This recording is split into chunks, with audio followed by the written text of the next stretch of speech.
हाँ, आज तो माइक वाइक की भी जरूरत नहीं है भाई। आज पढ़ना है बहुत इंपॉर्टेंट टॉपिक जिसका नाम है VBT, valence bond theory. Question इसी से होगा, क्वेश्चन इसी से आएगा। 5 मिनट और दे देते हैं लोगों को। क्या कर दे? कहानी सुना दे।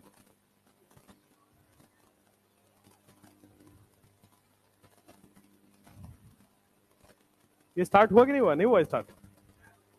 व्हाइट स्क्रीन आ रहा है कि ब्लैक?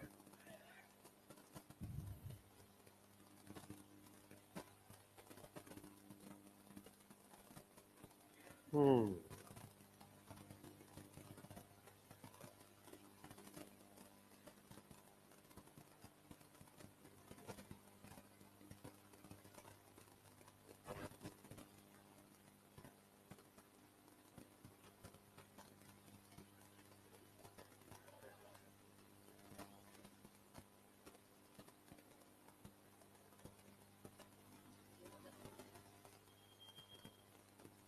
जल्दी आओ, जल्दी बैठो।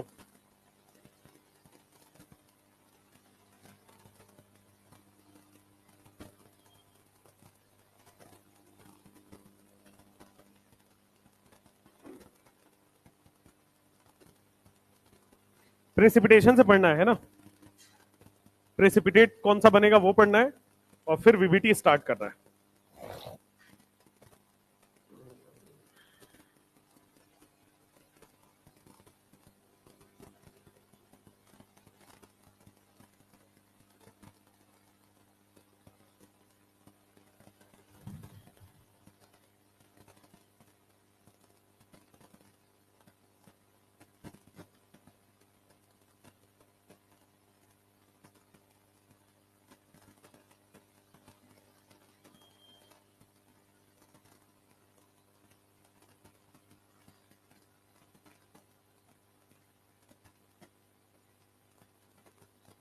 टेस्ट है क्या तुम्हारा इस संडे को?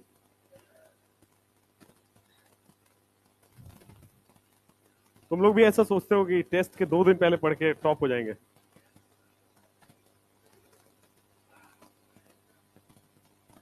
टेस्ट से पहले रात भर पढ़ते हो तुम लोग? पूरी रात भर? और नींद में आके पेपर दे देते हो, है ना? बहुत अच्छा। टाइम से पेपर दे देते हो 3 घंटे 20 मिनट में? नहीं देते होंगे तो छीन लेते होंगे ये लोग, है ना? टेस्ट कितने बजे से कितने बजे तक है आपका? 2 से 5:20 है? अच्छा, आपका अलग होता है। किसी किसी बैच का तो टेस्ट 8 बजे से है। बैच 1 2 साथ में होता होगा तो ओके।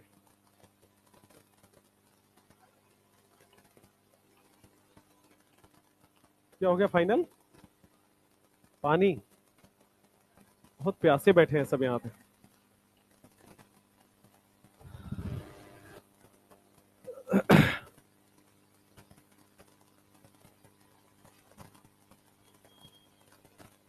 अगले वीक में ऑलमोस्ट कोऑर्डिनेशन आपका फिनिश हो जाएगा। इक्का दुक्का कोई टॉपिक बचेगा, कलर वलर बचेगा, ये सब बचेगा। और आइसोमेरिज्म है एक कोऑर्डिनेशन का ठीक ठाक टॉपिक, उसमें लगेगा 2 3 लेक्चर आइसोमेरिज्म इन कोऑर्डिनेशन का। हालांकि आता है एक टेबल से ही है, टेबल ही रटना पड़ता है at the end of the day, but हम रटा नहीं सकते, हमें तो समझाना पड़ेगा। तो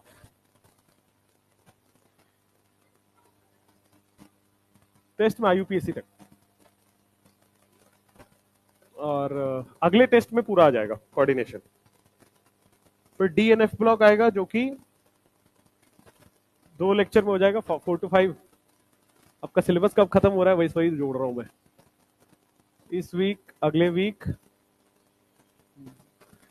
क्रिसमस तक आपका सिलेबस खत्म हो जाएगा, 25 दिसंबर तक। क्योंकि 3 3 ही लेक्चर तो है। सब सब सब सब पी ब्लॉक आप लोगों के लिए बड़ा आसान पड़ेगा, रीजन आधा डिलीट हो गया है। 60% of the P block delete हो चुका है, केवल 40% बचा हुआ है। वो बचा हुआ है जिसमें केवल पीरियोडिक टेबल के ट्रेंड्स हैं, atomic size, electron affinity, ionisation energy, यही सब बचा हुआ है जो आप पढ़ चुके हो पीरियोडिक टेबल में, दोबारा पढ़ोगे। चलो भाई स्टार्ट करते हैं आज का सेशन, है ना। पढ़ा देते हैं। तो यार तुम्हारी थर्सडे फ्राइडे सैटरडे में क्लास नहीं होनी चाहिए। तुम्हें लगता है तुम टॉपर हो जाओगे पढ़ के, तो तुम आते नहीं हो क्लास में। आओ भाई पढ़ते हैं आज की क्लास। प्रेसिपिटेशन हम लास्ट टॉपिक पढ़ रहे थे, है ना। कंडक्टिविटी बड़ा सिंपल टॉपिक है। जितना आयन होगा उतना कंडक्टिविटी होगा, लेकिन अगर आयन का नंबर सेम हो तो चार्ज के डायरेक्टली प्रोपोर्शनल हमने कंडक्टिविटी देखा था लास्ट लेक्चर में। आज हम कैसे देखते हैं, आ जाओ।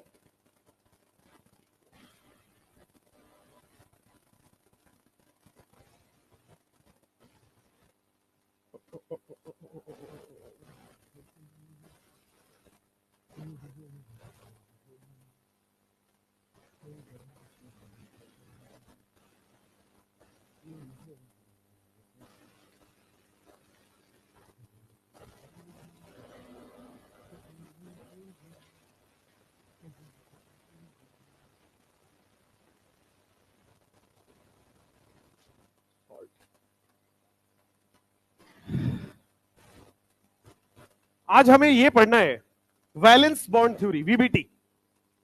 ठीक है, प्रेसिपिटेशन और फिर वीबीटी।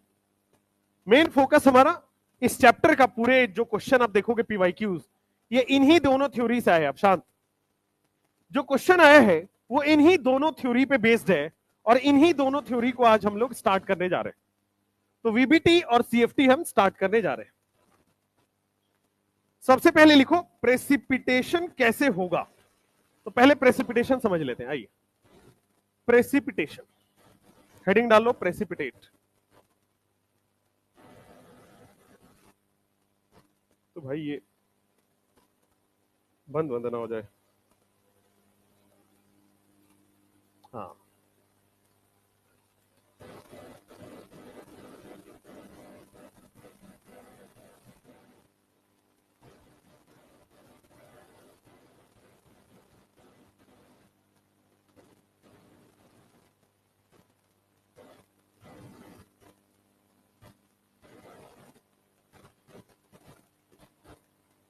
शांत, पढ़ाई पे फोकस। प्रेसिपिटेट फॉर्मेशन हमें देखना है कि प्रेसिपिटेट कैसे बनता है। तो कल जो हमने कंडक्टिविटी किया था उसी का सिमिलर टाइप का ये भी है प्रेसिपिटेट फॉर्मेशन। आ जाओ। तो जो आपके पास, मान लो एक एग्जांपल हमने लिया था CONH3 6Cl3, CONH3 6, और ब्रैकेट के बाहर क्या जा रहा था, 3Cl। 3Cl जो थे वो ब्रैकेट के बाहर जा रहे थे। उसी तरह आपके पास आएगा दूसरा कंपाउंड जो बना था कल, CONH3 5, एक Cl अंदर और 2 Cl आयोनाइजेशन स्फीयर में। CONH3 4, 2 Cl अंदर और 1 Cl बाहर की तरफ। और सिमिलरली यहां पे आ जाएगा CONH3 3, और फिर आपके पास Cl थ्राइस। अब यहां पे बोला जा रहा है कि जैसे आप पानी डालोगे, तो पानी डालने से क्या होगा, ब्रैकेट के बाहर जो है वो सब आयन बन जाएंगे, Cl- बन जाएगा। अगर मान लो यहां पे आप AgNO3 एक्सेस ले लेते हो, अगर यहां पे आप AgNO3 एक्सेस ले लेते हो, तो AgNO3 डालने से क्या होगा, ये जो Cl- यहां से बनेगा, ये माइनस है तो सामने वाले में प्लस ढूंढेगा, प्लस है Ag+, तो वहां से माइनस और यहां से प्लस, AgCl बना लेगा। अब आपसे यही पूछा जाएगा, how many moles of AgCl are produced, कितने मोल AgCl के बने हैं। तो देखो कितने क्लोरीन बाहर है, 3, तो यहां पे भी कितने मोल प्रेजेंट होंगे, 3। ठीक है, उसी तरह अगर आप यहां पे AgNO3 एक्सेस लेते हो तो कितने मोल AgCl बनेगा, 2। यहां पे जब आप AgCl डालोगे तो यहां पे 1 मोल AgCl प्रेसिपिटेट होगा, और इस वाले क्वेश्चन में कोई भी प्रेसिपिटेट फॉर्मेशन नहीं होगा। Cl है ही नहीं, AgNO3 डालने से भी कुछ नहीं होगा उसमें। अच्छा, अब यहां पे मोल्स तो सबसे पहले आ गया। AgCl का कलर आपको ध्यान रखना होता है। AgCl एक कलर, एक प्रेसिपिटेट होता है जिसका कलर होता है बेटा व्हाइट। AgCl का कलर व्हाइट होता है। अगर AgBr बन जाए, मान लो वहां पे Br3 बाहर प्रेजेंट हो, तो यहां पे बनेगा लाइट येलो। तो फिर यहां पे बनेगा लाइट येलो, या फिर रेफरेंस किताबों में इसको बेटा क्रीम कलर भी लिखा हुआ है, लाइट येलो कलर या क्रीम कलर भी लिखा हुआ है। और नीचे जाओगे क्लोरीन ब्रोमीन के और नीचे ग्रुप में आओगे तो क्या मिलेगा, आयोडीन, AgI, और AgI जो होता है वो होता है डार्क येलो कलर होता है इसका। तो और फिर पूछना चाहोगे AgF क्या होता है, तो AgF बेटा अनस्टेबल कंपाउंड होता है, एग्जिस्ट नहीं करता है, अनस्टेबल कंपाउंड एग्जिस्ट नहीं करता है, टूट जाता है, इसलिए AgF का कलर आप नहीं बता सकते। AgCl का कलर बता सकते हो, AgBr का कलर बता सकते हो, AgI का कलर बता सकते हो। तो अगर ब्रैकेट के बाहर Cl प्रेजेंट है तो प्रेसिपिटेट क्या बनेगा, AgCl। ब्रैकेट के बाहर Br प्रेजेंट होगा, AgBr, और ब्रैकेट के बाहर I प्रेजेंट होगा, AgI। जितने मोल आयन प्रेजेंट होंगे उतने ही मोल प्रेसिपिटेट बनेगा। 2 मोल यहां, 2 मोल यहां, 1 मोल यहां, 1 मोल यहां। अगर आयन नहीं है तो प्रेसिपिटेट भी नहीं बनेगा। ठीक है, जो हमने दूसरा एग्जांपल लिया था, क्वेश्चन नंबर 2, जो हमने दूसरा एग्जांपल लिया था, मान लो आपके पास PtCl4.6 अमोनिया बना था। तो हमने जब इसका फॉर्मूला बनाया था तो क्या सबसे पहले फॉर्मूले में 4 Cl बाहर थे, दूसरे वाले Cl में PtCl4.5 अमोनिया में 1 Cl अंदर आ जाएगा, 3 बाहर रहेंगे। तीसरा कंपाउंड जो वहां बना था कि 4 अमोनिया अंदर और 2 और लेना पड़ेगा ताकि 6 कोऑर्डिनेट बॉन्ड बने। सिमिलरली PtNH3 होल थ्राइस बना था और 3 Cl अंदर आ जाएगा और 1 Cl बाहर जाएगा। जब यहां पे अमोनिया बहुत कम हो गया, 2 ही मोल अमोनिया थे, तो सारे के सारे Cl अंदर लेने पड़ेंगे, तब जाके कोऑर्डिनेट बॉन्ड कंप्लीट होगा। अब अगर मैं यहां पे AgNO3 डाल देता हूं, यहां पे AgNO3 डालोगे तो कितने मोल AgCl बनेगा, 4 मोल AgCl का फॉर्मेशन होगा। अगले वाले क्वेश्चन में 3 मोल AgCl का फॉर्मेशन होगा। इसके अगले वाले क्वेश्चन में 2 मोल AgCl का फॉर्मेशन होगा। इसके अगले वाले क्वेश्चन में 1 मोल AgCl का फॉर्मेशन होगा, और उसके नीचे यहां पे कोई भी प्रेसिपिटेट फॉर्मेशन नहीं होगा। तो जितने मोल Cl प्रेजेंट है, जितने मोल आयन प्रेजेंट है, उतने ही मोल प्रेसिपिटेट बन जाएंगे। और ज्यादा से ज्यादा प्रेसिपिटेट का कलर हो सकता है, पूछ सकता है, तो यहां पे प्रेसिपिटेट का कलर लिखा हुआ है, ये कलर याद करना पड़ेगा, ये कलर आपको याद करनी पड़ेगी, प्रेसिपिटेट की कलर है ये। ठीक है, तो आपको क्या करना है, फॉर्मूला बनाना है। फॉर्मूला बनाना हमने कल सिखाया था कि जितने भी कोऑर्डिनेट बॉन्ड बनने हैं, कोशिश क्या होगा, न्यूट्रल से बने। अगर न्यूट्रल नहीं है अवेलेबल, तब हम एनायनिक लिगेंड अंदर लेंगे, एल्स सारे के सारे एनायनिक लिगेंड बाहर होते हैं। ठीक है, अब जैसे यहां भी जो AgCl बना है, क्या ये भी व्हाइट कलर बनेगा, सारे ही व्हाइट कलर के प्रेसिपिटेट बनेंगे, यहां भी व्हाइट कलर के प्रेसिपिटेट बनेंगे। मान लो ब्रैकेट के बाहर एक कंपाउंड है, ये पहले मोल्स निकाल लिया। मोल्स के बाद मान लो एक हमारे पास कंपाउंड है कोबाल्ट का ही, CONH3 होल 6, एक Cl प्रेजेंट है और एक SO4 प्रेजेंट है, -3 चार्ज रखना है बाहर। तो -3 के लिए हमने क्या किया, एक क्लोरीन रख दिया और एक सल्फेट रख दिया। ठीक है, अब क्या करेंगे, जब मैं इसमें AgNO3 डालूंगा, हमें कैसे पता चलेगा कि ब्रैकेट के बाहर कितना Cl प्रेजेंट है, तो हम प्रेसिपिटेट बना के मोल निकाल लेते हैं। तो जब हम AgNO3 डालेंगे तो कितने मोल AgCl बनेगा, जब हम AgNO3 डालेंगे तो क्या एक Cl प्रेजेंट है, इसका 1 मोल बनेगा। अच्छा, लेकिन SO4 का तो कोई रिएक्शन नहीं होगा, SO4 का रिएक्शन नहीं होगा। तो अगर आप चाहते हो SO4 का भी प्रेसिपिटेट बनाना, तो फिर आप लेते हो बेटा वहां पे BaCl2। क्या लेते हो, BaCl2।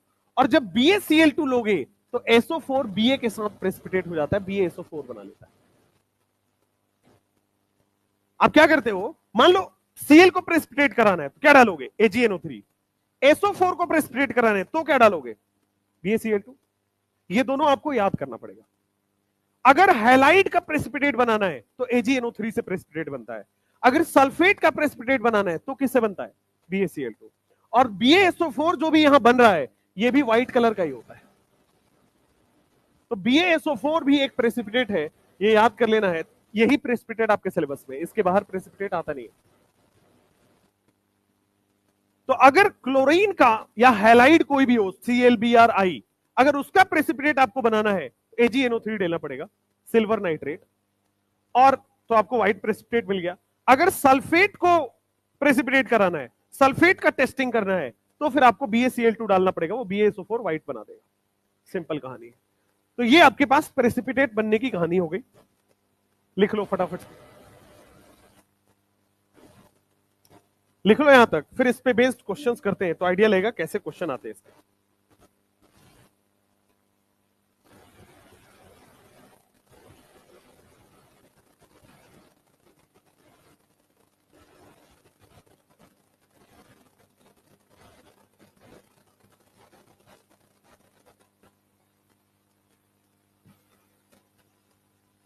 करे क्वेश्चन?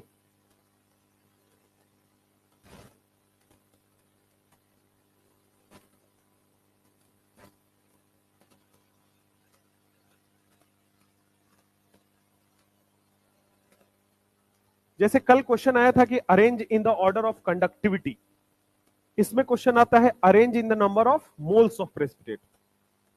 कितने मोल बनेंगे, जिसका ज्यादा मोल बनेगा उसको पहले लिखना होता है, जिसका कम मोल बना है उसका बाद में बना होता है। तो आपके पास क्या बन जाएगा, जितने आयन है उतने मोल बन जाएगा, सिंपल।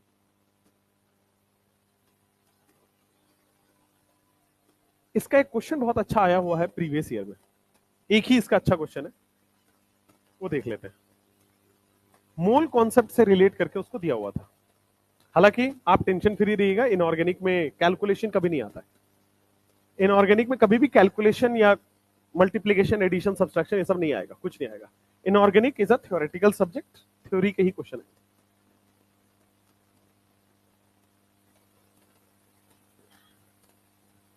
हो गया ये वाला?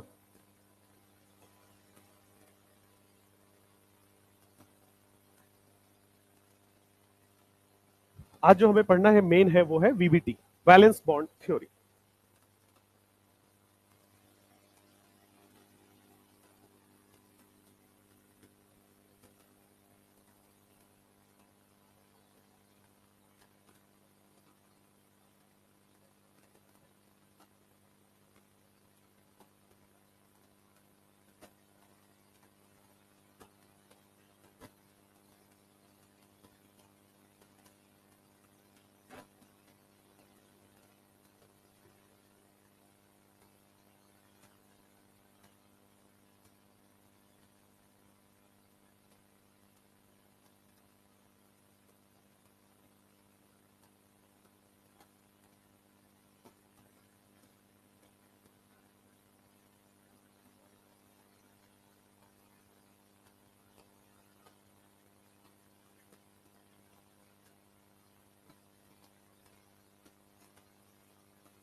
चलो एक क्वेश्चन है, इस क्वेश्चन को करो पहले फटाफट से।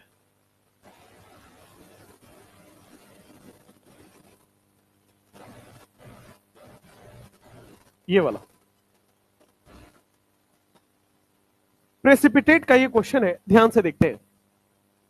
कहा गया है 26.65 ग्राम ऑफ अ कॉम्प्लेक्स, और कॉम्प्लेक्स आपको लिख दिया है CrCl3.6 वाटर। देखो यहां पे सबसे पहले मैं फॉर्मूला कैसे बनाऊंगा, पहले कॉम्प्लेक्स लिख लेना, फॉर्मूला बना लेना। फॉर्मूला कैसे बनाओगे, क्रोमियम का चार्ज बता दो +3, कितना कोऑर्डिनेशन नंबर होगा 6। कोशिश होगी कि 6 के 6 न्यूट्रल से बन जाए, तो क्या 6 के 6 न्यूट्रल मिल गए? अब क्या 3 क्लोरीन बाहर रख दोगे? 3 क्लोरीन बेटा आपके पास बाहर रख दोगे, okay. When treated with AgNO3, बहुत बढ़िया। कह रहा है कि भाई AgNO3 से जब इसकी ट्रीटमेंट करा रहे हो, आपको ये नहीं दिया है, आपको ये दिया है क्वेश्चन में, कह रहा है व्हेन ट्रीटेड विथ AgNO3 क्या बन रहा है।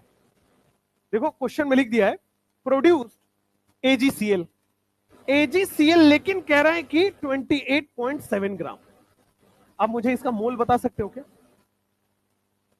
AgCl में Ag का मोलिकुलर वेट दे दिया है, देखो मोलिकुलर वेट भी दे दिया है कॉम्प्लेक्स का, तो मोल आप निकालोगे। ये जो क्वेश्चन में गिवन मास है, given mass upon molar mass 266.5 कितना आ रहा है भाई? ऐसे ही मोल निकालते हो ना, given mass upon molar mass. कैसे निकले, कितना मोल आ रहा है इसका?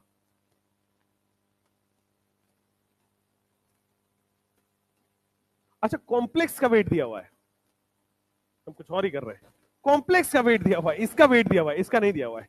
AgCl का, Ag का वेट देखना एक बार गूगल पे करो, Ag का वेट निकालो। सिल्वर का वेट कितना होता है? Molecular weight of silver, Google कर लो भाई।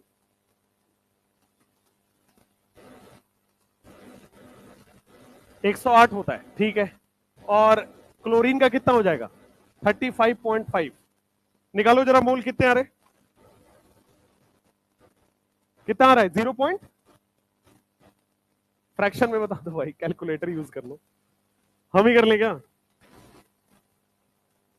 कहीं तो कैलकुलेटर होता है इसमें। कहां? ये टूल्स ही तो है गधे, टूल्स पे जाइए, इसमें होता होगा ये बेटा।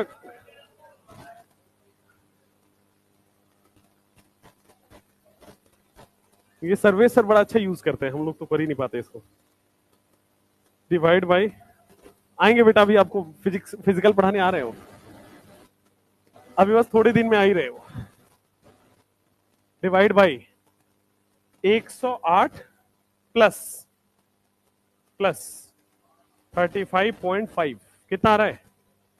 143.5 डिवाइड बाय, अच्छा डिवाइड तो उल्टा हो जाएगा, 0.2 आ रहा है। भरोसा नहीं है भाई तुम्हारे पे। 28.7 डिवाइड इससे होता है, यही ना? डिवाइड बाय 143.5, वाह 0.2 आ रहा है, बहुत बढ़िया बढ़िया। अब यहां पे आ रहा है 0.2, है ना? तो 26.6 ग्राम ऑफ अ कॉम्प्लेक्स इसका लिया गया है, 26.6 ग्राम। व्हेन ट्रीटेड विथ AgNO3 आपके पास 28.7 ग्राम AgCl बना दिया। Find the formula of a complex according to अर्नोथ थ्योरी। कह रहा फॉर्मूला बनाइए। फॉर्मूला बनाने का मतलब है कि कितने क्लोरीन अंदर है और कितने क्लोरीन बाहर है। और बस दो इंफॉर्मेशन आपके पास दे दिया, एक दे दिया कि इसका हमने लिया है 26.65 ग्राम और उसका बन गया है 28.75 ग्राम। ध्यान दीजिएगा, इसका मोल निकाल के बता दो। इसका मोलिकुलर मास भी आपके पास दिया गया है 266.5, कितना आ रहा है? 0.1 मोल इसके बन रहे हैं। इसके 0.1 मोल से इसका कितना मोल बना है? 0.2 मोल। तो इसके एक मोल से कितना बनेगा? इसके 2 मोल बनेंगे। तो 2 मोल क्यों बन रहा होगा? क्योंकि 2 Cl बाहर प्रेजेंट होगा। इसके एक मोल में कितना Cl बाहर प्रेजेंट है? 2 Cl, तभी तो 2 मोल प्रेसिपिटेट बना दे रहा है। ध्यान से देखिए, इसका 0.1 मोल लिया गया है, AgNO3 देने से इसका 0.2 मोल प्रेसिपिटेट बन रहा है। यानी कि इसके एक मोल से इसका 2 मोल प्रेसिपिटेट बन रहा है। यानी कि इसका एक मोल में कितना Cl बाहर प्रेजेंट होगा? 2 Cl, तभी तो 2 मोल बन पाएगा। तो अब देखो इसका फॉर्मूला क्या होगा। Cr 2 Cl बाहर प्रेजेंट है, तो ब्रैकेट के अंदर 5 वाटर होगा, 1 Cl अंदर होगा, और ब्रैकेट के बाहर Cl2 और 1 वाटर प्रेजेंट होगा। कुछ इस तरह से प्रेजेंट होगा। This is the formula of the complex. भाई आप कहा जा रहा है कि 2 मोल प्रेसिपिटेट बन रहा है, और 2 मोल प्रेसिपिटेट तभी संभव होगा जब 2 Cl बाहर प्रेजेंट हो। अब 4 ऑप्शन उसमें से दिया होगा, जिसमें से आपको सेलेक्ट करना होगा वो वाला फॉर्मूला जिसमें 2 Cl यहां पे देखो बाहर प्रेजेंट है। यही वाला क्वेश्चन है जिसमें 2 Cl बाहर प्रेजेंट है, ठीक है। और वाटर तो न्यूट्रल होता है, एक तो प्रेसिपिटेट बनाएगा ही नहीं। वाटर जैसे निकला वाटर इवेपोरेट हो जाएगा या रिएक्शन से बाहर निकल जाएगा। तो यही क्वेश्चन था कि इसके 1 मोल से इसका 2 मोल कैसे बनेगा? 2 मोल प्रेसिपिटेट तभी बनेगा जब 2 Cl बाहर प्रेजेंट हो, और 2 Cl बाहर प्रेजेंट होने के लिए 1 Cl को अंदर लेना पड़ेगा। 1 Cl अंदर लोगे तो 5 ही वाटर आएगा, क्योंकि 6 ही बॉन्ड टोटल बनना है। 1 Cl अंदर 5 water, this is the whole formula of complex. तो क्वेश्चन में आपके डेटा से भी आपको फॉर्मूला निकालना आना चाहिए, ठीक है। जैसे मान ली इसमें कह देता कि यहां पे 3 मोल AgCl बना हुआ है। क्वेश्चन में अगर ऐसा डेटा दे देता कि यहां 3 मोल AgCl बन रहा था, तो कितने Cl बाहर प्रेजेंट होते? 3। तो यहां पे Cl3 बन रहा होता। अगर 1 मोल AgCl बन रहा है तो कितने बाहर प्रेजेंट होंगे? 1, और बाकी सब रिमेनिंग अंदर, ठीक है। चलिए, तो इस तरह के क्वेश्चन आएंगे ज्यादा से ज्यादा। बस सबका जुगाड़ यही रहता है कि ब्रैकेट के बाहर देखना है। आयन भी निकालना था तब भी ब्रैकेट के बाहर देखना है, प्रेसिपिटेट भी निकालना है तब भी ब्रैकेट के बाहर देखना है। कितना प्रेसिपिटेट बना आप तो सीधा निकाल देते, यहां पे कितने मोल बन रहा था 0.2, यानी कि समझ लेते 2, तो 2 Cl बाहर प्रेजेंट होना चाहिए था। जितना मोल प्रेसिपिटेट बनेगा उतना ही मोल Cl बाहर प्रेजेंट होना चाहिए। That's it. चलो, ये कैलकुलेशन वाले सवाल अब नहीं आते हैं, ये आपके AIPMT के सवाल है। अब तो नीट जब से हुआ है तब से ये सब गायब हो गया है। खैर, अब हम हेडिंग डालते हैं VBT, valence bond theory. VBT heading डाल लीजिए, पहले इसको नोट कर लीजिए और फिर VBT डाल लीजिए।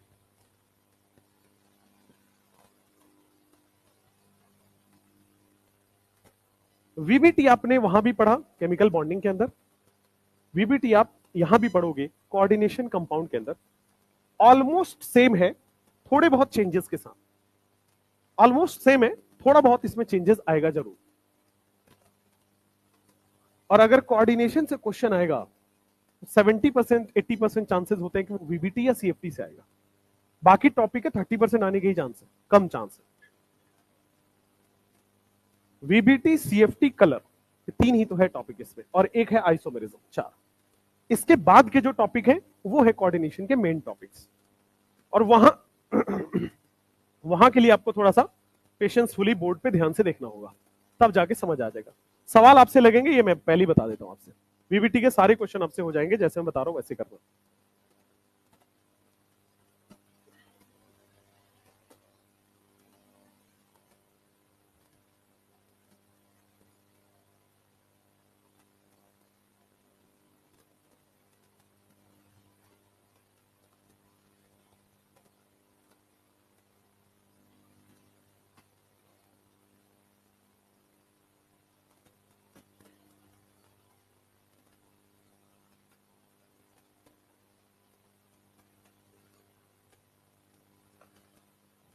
आपका ऑर्गेनिक तो खत्म होने को आया होगा, अल्काइल हाइड्राइड चल रहा है, मतलब अभी तो खत्म नहीं होगा, मतलब दिसंबर में तो हो ही जाएगा। देखो, दिसंबर ही चलेगा, 10 जनवरी के आसपास हम भी खत्म कर देंगे यार। हमारा भी अब चालू होगा भाई, अल्काइल हाइड्राइड हमारा स्टार्ट होगा।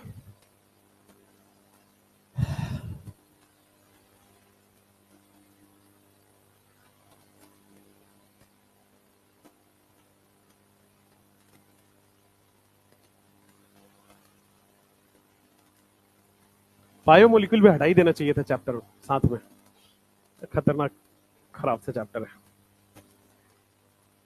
पॉलीमर हटा के इतना अच्छा किया ना, और एक और हटा के जो अच्छा किया ना, वो केमिस्ट्री इन एवरीडे लाइफ। बाप रे, पढ़ाने में हम लोगों को मौत आ जाता था। एक और होता था केमिस्ट्री इन एवरीडे लाइफ के बाद, एक और होता था ना जिसमें पॉल्यूशन वगैरह पढ़ाते थे। नहीं नहीं, इन्वायरमेंटल केमिस्ट्री। जब हटा तो सबसे रिलीफ मिला मुझे कि भाई ये गया। उसे पढ़ाया जा रहा है सॉइल पॉल्यूशन कैसे हो रहा है, बताओ। हाँ, बायो वाले को पढ़ा देना चाहिए था। चलो भाई, हेडिंग डाल लो, वैलेंस बॉन्ड थ्योरी, VBT। अब ध्यान से समझना VBT को। देखो, वर्नर थ्योरी में क्या क्या कमियां थी पहले उसको जान लेते हैं, बोर्ड पे सब लोग देखोगे आराम से। वर्नर थ्योरी में क्या क्या कमियां थी? तो वर्नर थ्योरी में कोई फिक्स स्ट्रक्चर के बारे में नहीं बताया गया। आपको मैंने यह भी बताया था कि जो ब्रैकेट के बाहर है आप अपनी मर्जी से कहीं भी लगा सकते हो, तो कोई फिक्स स्ट्रक्चर थोड़ी हुआ, कोई फिक्स ज्योमेट्री थोड़ी हुआ, कोई फिक्स्ड शेप थोड़ी हुआ उसका। उसके बाद बॉन्ड कितना एनर्जी में ब्रेक होगा, बॉन्ड एनर्जी नहीं बताया, बॉन्ड लेंथ के बारे में डिस्कशन नहीं की, कोई ज्योमेट्री कोई शेप के बारे में डिस्कशन नहीं किया। उन्होंने बस बॉन्डिंग कैसे होगा उसकी डिस्कशन की। लेकिन बॉन्डिंग के बाद ज्योमेट्री क्या बनेगा, कलर क्या शो करेगा, बॉन्डिंग के बाद कितने पेयर्ड होंगे, कितने अनपेयर्ड होंगे, डायमैग्नेटिक, पैरामैग्नेटिक, कंपाउंड की किसी भी प्रॉपर्टी को वर्नर थ्योरी ने एक्सप्लेन नहीं किया। इस वजह से वो फेल भी हो गए। VBT ने ये सारी कमियों को दूर किया, और थोड़ी देर बाद ये भी फेल हो जाएगा, तभी CFT आया था। तो VBT को पहले आराम से देखते हैं। VBT ने सबसे, इसका मेजर पॉइंट क्या है, VBT से हमें पता लगा था ज्योमेट्री या शेप ऑफ कोऑर्डिनेशन कंपाउंड के बारे में। कोई भी कोऑर्डिनेशन कंपाउंड का ज्योमेट्री या किसी भी कोऑर्डिनेशन कंपाउंड का शेप अगर आपको निकालना हो तो आप VBT से निकाल सकते हो। आप याद करो, जब आपको मैं केमिकल बॉन्डिंग में ये पढ़ाया था तो वहां भी ज्योमेट्री या शेप ही बता रहा था वीबीटी।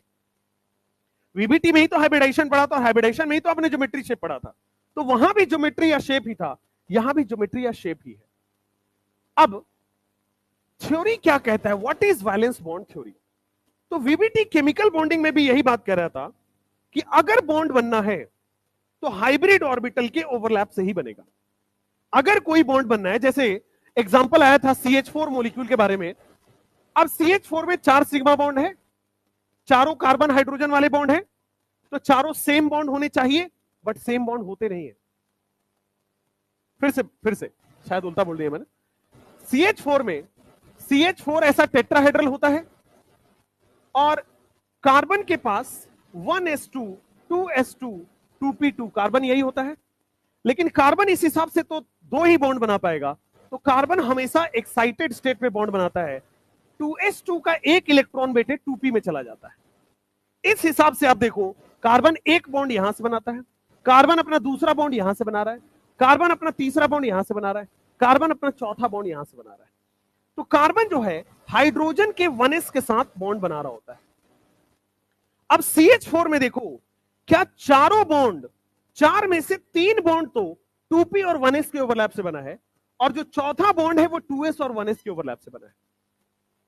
CH4 में 4 बॉन्ड होते हैं, इस 4 बॉन्ड में से 3 बॉन्ड 2p और 1s के ओवरलैप से बना है, और जो चौथा बॉन्ड है वो 2s और 1s के ओवरलैप से बना है। यानी कि CH4 में दो तरह के बॉन्ड बन रहे हैं, एक बॉन्ड है 2p 1s वाला और एक बॉन्ड है 2s 1s वाला। लेकिन जब एक्सपेरिमेंटली इसको देखा गया तो चारों के चारों बॉन्ड सेम थे, ऑल बॉन्ड्स वेयर सेम। ऐसा क्यों हुआ था? यहीं से आया था वीबीटी। वीबीटी ने बोला कि ऑर्बिटल के ओवरलैप से बॉन्ड नहीं बनता है। ये गलत है कि 2p 1s ओवरलैप से बॉन्ड बन रहा है, ये गलत है कि 2s 1s ओवरलैप से बॉन्ड बन रहा है, दिस इज रॉन्ग। आपके पास बॉन्ड कैसे बनता है? तो ये बोल रहा है कार्बन के आउटर मोस्ट ऑर्बिटल को देखो, तो आउटर मोस्ट ऑर्बिटल क्या है इसके पास? 2s और 2p। 2s में कितने ऑर्बिटल हैं? एक। 2p में कितने ऑर्बिटल हैं? 3। तो एक s और 3p पहले बेटा आपस में हाइब्रिडाइज करेंगे। पहले जो कार्बन के ऑर्बिटल है आउटर ऑर्बिटल, ये आपस में बेटे हाइब्रिडाइज करेंगे, इंटरमिक्स करेंगे, और हाइब्रिडाइज करके इंटरमिक्स करके नए हाइब्रिड ऑर्बिटल बना लेंगे, जिसको हम लोग बोल रहे थे sp3। और जितने ऑर्बिटल मिलेंगे उतने ही नए ऑर्बिटल डेवलप हो जाएंगे। तो कितने sp3 ऑर्बिटल डेवलप हो जाएंगे? 4। जितने ऑर्बिटल मिलेंगे उतने ही नए ऑर्बिटल डेवलप हो जाएंगे। कितने नए ऑर्बिटल डेवलप हो गए? 4। तो कार्बन के पास 4 नए हाइब्रिड ऑर्बिटल डेवलप हो गए हैं, और चारों का नाम क्या है? sp3। अब ये वाला ओवरलैप कौन सा होगा? तो sp3 1s ओवरलैप। ये वाला बॉन्ड कौन सा बना है? sp3 1s overlap. ये वाला भी sp3 1s और ये वाला भी sp3 1s। तो क्या हाइब्रिड ऑर्बिटल से जब हम देख रहे हैं तो चारों ओवरलैप सेम आ रहा है, और चारों ओवरलैप सेम आ रहा है तो चारों बॉन्ड सेम होगा। तो एक्सपेरिमेंटली इसीलिए चारों बॉन्ड सेम आया था, क्योंकि ओरिजिनल में ये बॉन्ड कैसे बना है? ओरिजिनल में सेंट्रल एटम का पहले हाइब्रिडाइजेशन होता है, हाइब्रिडाइजेशन होने के बाद पहले हाइब्रिड ऑर्बिटल बनता है, और वो हाइब्रिड ऑर्बिटल ओवरलैप करके बॉन्ड बनाता है। वीबीटी ने क्या बोला था? फिर से सुनिए, सेंट्रल एटम के पास जो भी आउटर ऑर्बिटल है, आउटर ऑर्बिटल, वो हाइब्रिडाइजेशन में पार्टिसिपेट करेगा, वो हाइब्रिडाइजेशन करेगा और हाइब्रिड ऑर्बिटल डेवलप करेगा। हाइब्रिड ऑर्बिटल एक बार इसका डेवलप हो गया, वो हाइब्रिड ऑर्बिटल सराउंडिंग एटम के साथ ओवरलैप करके बॉन्ड बनाता है, वो हाइब्रिड ऑर्बिटल सराउंडिंग एटम के साथ ओवरलैप करके बॉन्ड बनाएगा। ये वीबीटी ने पूरा बताया था। तो अकॉर्डिंग टू वीबीटी, क्या मैं इसको लिख सकता हूं कि first hybridisation of central atom occurs and new hybrid orbitals are formed. पहले हाइब्रिडाइजेशन होगा और फिर नए हाइब्रिड ऑर्बिटल बनेंगे। The new hybrid orbital overlaps with surrounding atom to make bond. क्या यही होगा वीबीटी का स्टेटमेंट? इसको आप वीबीटी के स्टेटमेंट को लिख लीजिए, इस पे थ्योरेटिकल सवाल आए हुए हैं। According to VBT, first hybridisation of central metal atom occurs. पहले सेंट्रल मेटल एटम का हाइब्रिडाइजेशन होता है, और सेंट्रल मेटल एटम का हाइब्रिडाइजेशन होगा तो क्या होगा? And new hybrid orbitals are form. Central atom का हाइब्रिडाइजेशन होगा तो न्यू हाइब्रिड ऑर्बिटल्स का फॉर्मेशन होगा, new hybrid orbitals are form. According to VBT, hybridization of central metal atom occurs and new hybrid orbitals are formed. New hybrid orbital overlaps with surrounding atom. New hybrid orbital overlaps with surrounding atom to form bond. New hybrid orbital overlaps with surrounding atom to form bond. Simple. तो नया जो hybrid orbital होगा वो overlap करेगा surrounding atom के साथ to form bond. एकदम clear है? दिस इज वीबीटी का कॉन्सेप्ट। तो यहां भी कोऑर्डिनेशन कंपाउंड में भी सेम वीबीटी अप्लाई होता है। कोऑर्डिनेशन कंपाउंड में भी जो सेंट्रल मेटल एटम है उसका पहले हाइब्रिडाइजेशन होगा और सेंट्रल मेटल एटम का हाइब्रिडाइजेशन होने के बाद बॉन्ड बनता है। हम पढ़ रहे हैं ना कोऑर्डिनेशन कंपाउंड में कोऑर्डिनेट बॉन्ड बन रहा है। कोऑर्डिनेट बॉन्ड कैसे बन रहा है? पहले सेंट्रल मेटल एटम का हाइब्रिड ऑर्बिटल तैयार होगा, वो हाइब्रिड ऑर्बिटल सराउंडिंग एटम के साथ कोऑर्डिनेट बॉन्ड बनाता है। अभी हम एक एक करके पढ़ते हैं एग्जाम्पल के तौर पे। इस वीबीटी को एग्जाम्पल से समझते हैं। जैसे मान लो एक कोऑर्डिनेशन कंपाउंड लिखा हुआ है K4FeCN6। तो वीबीटी के हिसाब से क्या हो रहा है? बोर्ड पे देखो, क्या यहां पे 6 कोऑर्डिनेट बॉन्ड बन रहे हैं? भाई 6 ही कोऑर्डिनेट बॉन्ड बन रहे, बाहर तो आयनिक बॉन्ड बनता है, अंदर कितने 6 कोऑर्डिनेट बॉन्ड बन रहे हैं। तो 6 कोऑर्डिनेट बॉन्ड कैसे बनेगा? तो पहले इस सेंट्रल मेटल एटम का हाइब्रिड ऑर्बिटल बनेगा, पहले इसका हाइब्रिडाइजेशन होगा, हाइब्रिड ऑर्बिटल बनेगा। 6 हाइब्रिड ऑर्बिटल बनने के बाद ये 6 लिगेंड के साथ ओवरलैप करके बॉन्ड बनाता है। K4FeCN6 में बॉन्ड कैसे बनता है? सबसे पहले स्टेप 1 क्या होता है? हाइब्रिडाइजेशन होता है of central metal atom. Hybridization of central metal atom occurs. Central metal atom का हाइब्रिडाइजेशन होगा और हाइब्रिडाइजेशन होने के बाद 6 नए हाइब्रिड ऑर्बिटल तैयार होंगे। जितने बॉन्ड बनाने हैं उतने हाइब्रिड ऑर्बिटल तैयार होंगे। 6 नए हाइब्रिड ऑर्बिटल फॉर्म हो जाएंगे और 6 नए hybrid orbital, new hybrid orbital overlap करता है लिगेंड के साथ to form bond. New hybrid orbital overlaps with ligand to form bond. तो ये पूरा कॉन्सेप्ट है। लिगेंड के साथ ओवरलैप करके कोऑर्डिनेट बॉन्ड बनता है, लेकिन सेंट्रल मेटल एटम का हाइब्रिड ऑर्बिटल इस्तेमाल होगा।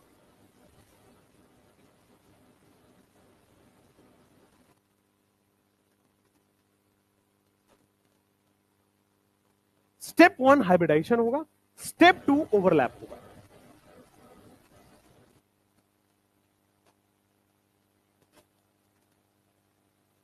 तो जो आप पढ़ते हो ना कि 2p ओवरलैप हो रहा है, 1s ओवरलैप हो रहा है, that is a wrong concept, right? ये होता है ओवरलैप। ओवरलैप हमेशा सेंट्रल एटम का हाइब्रिड ऑर्बिटल ओवरलैप करेगा। आपके लास्ट ईयर एक सवाल आया हुआ था, अगर आपने गौर फरमाए हैं तो। आपने एल्काइन तो पढ़ लिया है, एल्काइन आपने पढ़ लिया है। मुझे बताओ C ट्रिपल बॉन्ड C में कितने सिग्मा कितने पाई है? 1 सिग्मा 2 पाई, ये नहीं पूछा गया था। 1 सिग्मा 2 पाई बन रहा है। 1 सिग्मा जो बन रहा है वो किस ओवरलैप से बना है, ये पूछा गया था। ये जो सिग्मा बॉन्ड बना है कार्बन कार्बन के बीच में, ये किस ओवरलैप से मिलके बना है, ये पूछा गया था। चलिए बताइए। कार्बन कार्बन सिग्मा की बात कर रहा हूं, sp3। देखो इसलिए यह भी बताया कि बॉन्ड बनता है लेकिन हाइब्रिड ऑर्बिटल के ओवरलैप से। तो इसका हाइब्रिडाइजेशन क्या है? sp। इसका हाइब्रिडाइजेशन क्या है? sp। इसका sp हाइब्रिड ऑर्बिटल इसके sp हाइब्रिड ऑर्बिटल के ओवरलैप से बॉन्ड बनता है। ये तो बता दिया। अब बताओ जो 2 पाई बॉन्ड है वो किस ओवरलैप से बन रहा है?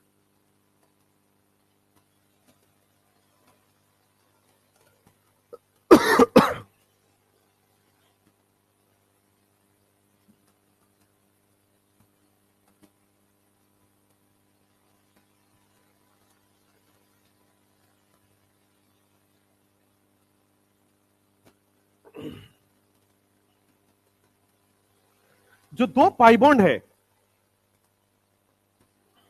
एनसीईआरटी में लिखा हुआ है भाई, कहीं एनसीईआरटी हाईलाइट करके डाल दिया है। अगर आपको एनसीईआरटी एक बार रीडिंग करना है तो टाइम बच जाएगा। 1 घंटे में चैप्टर हाईलाइट करके डाल दिया है पूरा। काम का चीज पढ़ लेना एक बार। सब कुछ पढ़ने के बाद पढ़ना ही पड़ता है।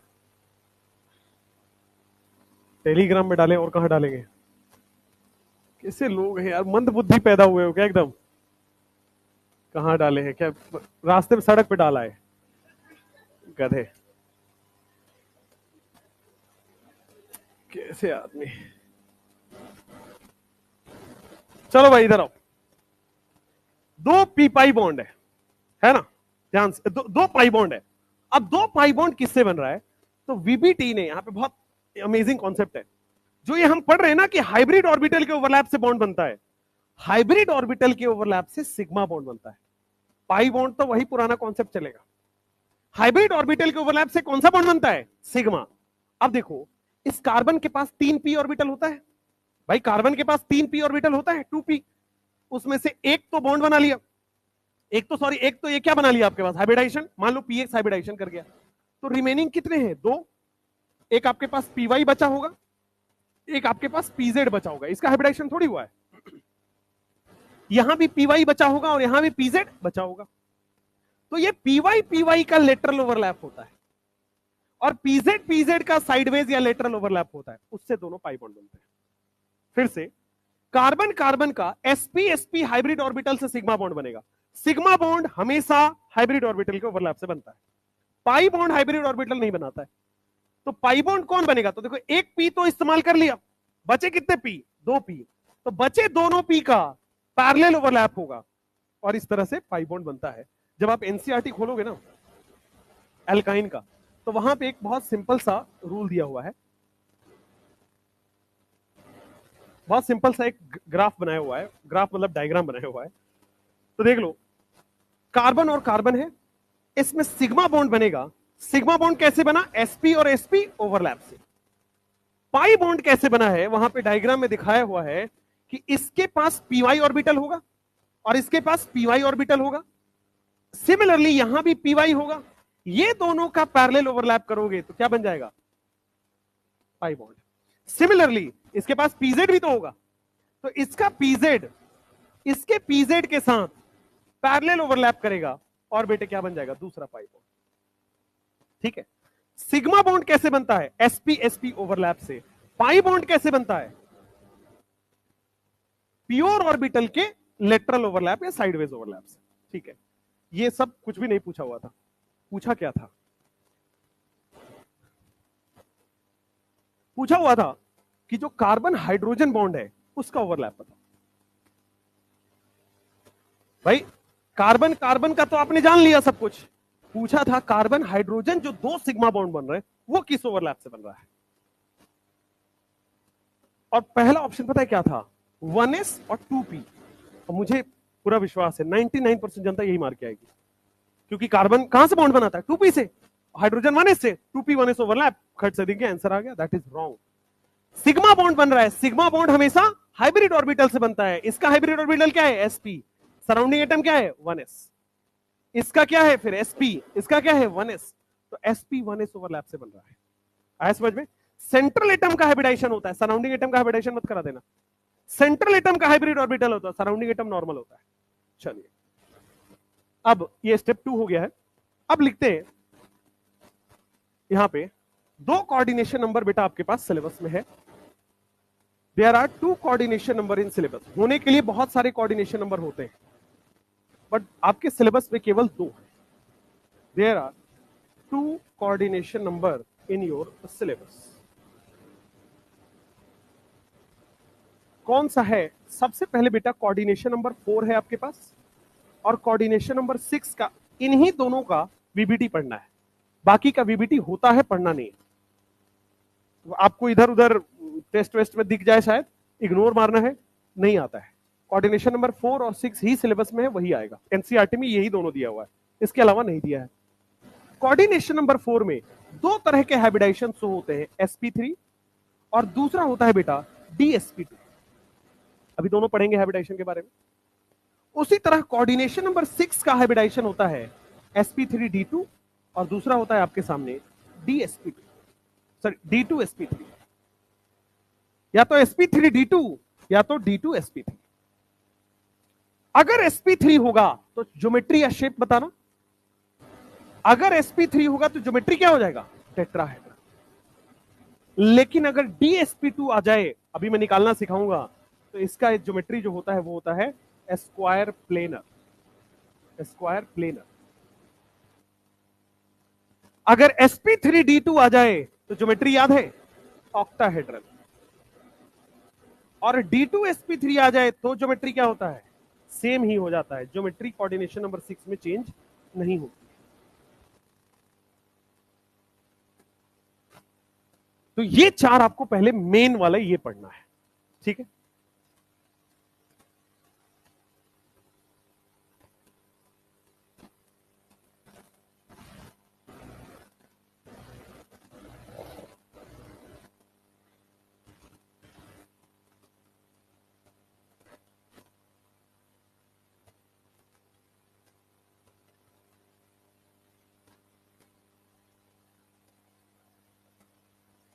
अब sp3 में कौन कौन से ऑर्बिटल बेटा पार्टिसिपेट करता है? sp3 में, sp3 में कौन कौन सा ऑर्बिटल होता है? एक s और तीनों के तीनों p, s plus px plus py plus pz। dsp2 में क्या इस्तेमाल होता है? dsp2 में dx square minus y square plus एक s प्लस दो p, px प्लस py। पूछा हुआ सवाल है कौन से d ऑर्बिटल इस्तेमाल होता है dsp2 में? dx square minus y square.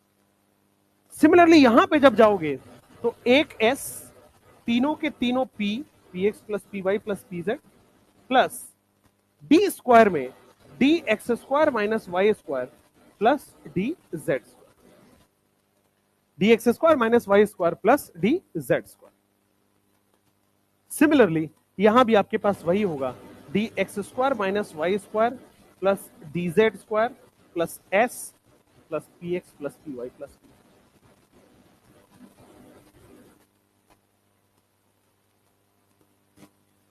D orbital यहां पे हमेशा एक्सियल वाले इस्तेमाल हो रहे हैं। अगर एक डी इस्तेमाल हो रहा है तो d square minus y square, दो इस्तेमाल हो रहा है तो d square minus y square और डी जेड स्क्वायर, हमेशा एक्सियल इस्तेमाल होगा।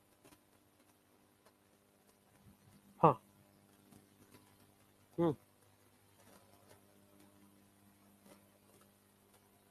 FeCO5 वाला पूछ रहे हो? लास्ट में नोट करके लिखवाऊंगा। हाँ हाँ हाँ, उसका एग्जाम्पल एक भी नहीं है, केवल 5 खाने के लिए दिया, वो मैं नोट करा के लिखाऊंगा, आपको टेंशन ना। FeCO5 एक एग्जाम्पल है, आगे देखोगे तो केवल एक ही एग्जाम्पल है, वो नोट करा के लिखवाऊंगा मैं। चलो नेक्स्ट। हाँ भाई लिख लो आराम से लिख लो। अभी एक क्वेश्चन में इसको पहले अप्लाई करते हैं वीबीटी को। जब आपको क्वेश्चन में अप्लाई कर देंगे तो आपके मन में कोई भी डाउट नहीं रहेगा। हालांकि एक दो थ्योरेटिकल पॉइंट अभी और आएगा इसमें।